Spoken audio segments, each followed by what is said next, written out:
വാഴയിലയിൽ പൊള്ളിച്ചെടുത്ത കരിമീനാണ് ഇന്നത്തെ recipe. So welcome to Ashwara diaries. ആദ്യമായിട്ടാണ് ഞാൻ ഈ റെസിപ്പി ട്രൈ ചെയ്യുന്നത്. അപ്പോൾ കഴുകി വൃത്തിയാക്കി വെച്ച മീൻ നന്നായിട്ട് വരയിട്ട് കൊടുക്കുക. അതിലേക്ക് വെളുത്തുള്ളി വേണം, സവാള വേണം, ഇഞ്ചി, പച്ചമുളക്, പിന്നെ വേണ്ട ഐറ്റമാണ് കറിവേപ്പില തീർന്നു പോയി. അപ്പം നേരെ കടയിലേക്ക് ഓടി. എൻ്റെ കൂടെ ഉള്ള ആൾ കടയിൽ വന്നു കഴിഞ്ഞാൽ പിന്നെ ആൾക്ക് ആവശ്യങ്ങൾ കൂടുതലാണ്. അവസാനം അത് സിപ്പപ്പിൽ പോയി നിന്നു. പിന്നെ ചേട്ടൻ കറിവേപ്പില കൊണ്ടു തന്ന് അത് വാങ്ങിച്ച് നേരെ വീട്ടിലേക്ക് ഓടി. അപ്പോൾ വേഗം നമുക്ക് അതിലേക്ക് വേണ്ട ഇൻഗ്രീഡിയൻസ് ഒക്കെ സെറ്റാക്കി എടുക്കാം. പച്ചമുളക് നെടുകെ കീറിയിടണം, വെളുത്തുള്ളിയും ഇഞ്ചിയും ചതച്ചെടുക്കാം. പിന്നെ വേണ്ടത് മുളക് പൊടി 3 ടീസ്പൂൺ, മഞ്ഞൾപ്പൊടി 2 ടീസ്പൂൺ, മല്ലിപ്പൊടി 2 ടീസ്പൂൺ, പിന്നെ വേണ്ടത് കുരുമുളക് പൊടിയാണ്. കുരുമുളക് പൊടി കുറച്ച് അധികം ചേർക്കുന്നത് നല്ലതാണ് ടേസ്റ്റ് ഉണ്ടാവാൻ. പിന്നെ വേണ്ടത് കറിവേപ്പില, ഉപ്പ്, ഇതെല്ലാം കൂടി ഒന്ന് മിക്സ് ചെയ്തതിന് ശേഷം അതിലേക്ക് കുറച്ച് വെളിച്ചെണ്ണ ചേർത്ത് കൊടുക്കാം. ഇതിന് വന്നതാ ചതയ്ക്കാനോ? ഉള്ളി ചതയ്ക്കാൻ വന്നതാണോ ഇങ്ങനെ ഗിയറൊക്കെ വെച്ചിട്ട്? ഇവിടെ എനിക്ക് സഹായികളെ കൊണ്ട് നടക്കാൻ വയ്യ, ഒന്നും പറയണ്ട. അപ്പോൾ എന്തായാലും മസാല ഒന്ന് ലൂസാക്കി എടുക്കുക.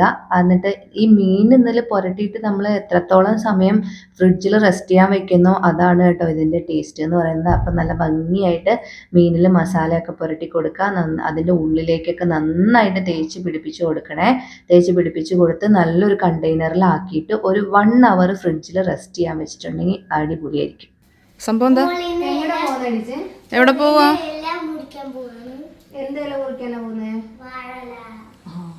അപ്പൊ ഈ ഗ്യാപ്പിൽ നമുക്ക് പോയിട്ട് വാഴയില മുറിച്ചിട്ട് വരാം. ടെറസിന്റെ മുകളിലേക്ക് പോകണം വാഴയില മുറിക്കണമെങ്കിൽ.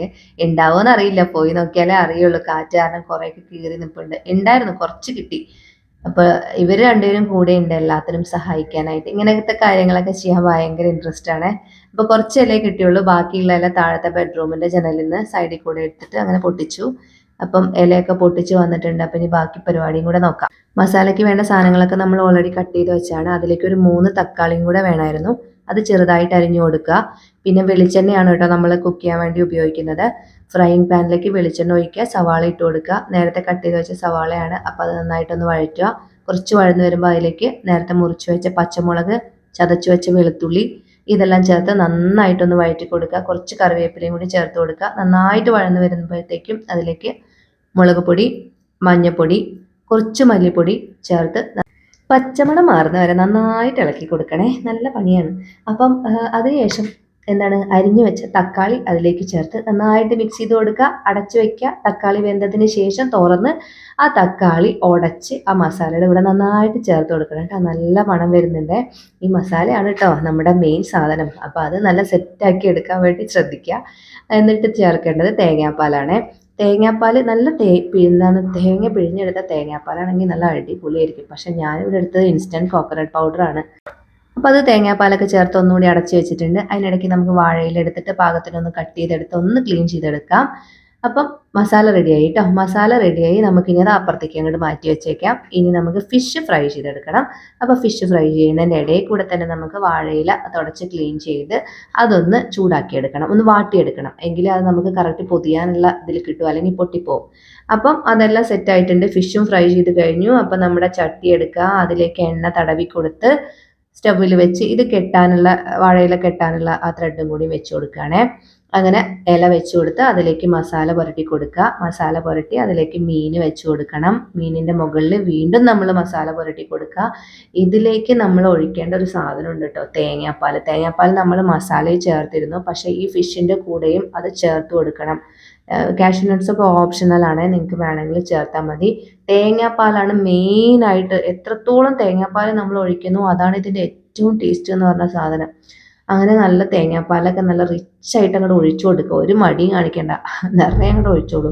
ഒഴിച്ചു കൊടുത്ത് കുറച്ചൊന്ന് ഓപ്പൺ ആക്കി തന്നെ ഒന്ന് വേവിച്ചെടുക്കണം.